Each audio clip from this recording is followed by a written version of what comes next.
கர்நாடகாவில் 4 மணி ஷோ எல்லாம் போட்டிருந்தாங்க. ஆமா சார். பக்கத்தில் நகரிலெல்லாம் 4 மணி ஷோ எல்லாம் போட்டு நாங்கள் வந்து 9 மணி ஷோ போடும்போது நாங்கள் 3வது ஷோவில் தான் ஜாயின் பண்ணிட்டு இருந்தோம். ஆமாம். ஸோ அங்கே வந்து படம் பார்த்துட்டு அங்கே இன்டர்வெல்லையே வந்து ரிவ்யூ கொடுத்துருவாங்க. அது கொஞ்சம் மைனஸ் ஆகுது. ஆனால் இந்த வருஷம் 2025 அது நடக்காது.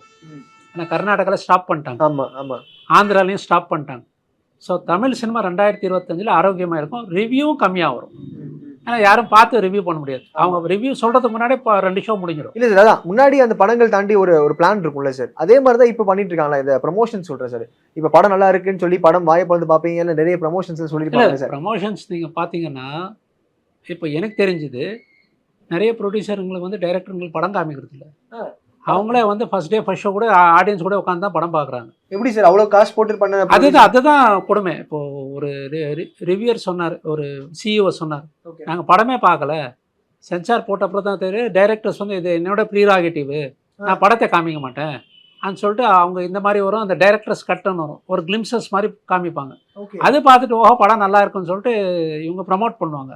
அது வந்து மிஸ்ஃபயர் ஆகுது.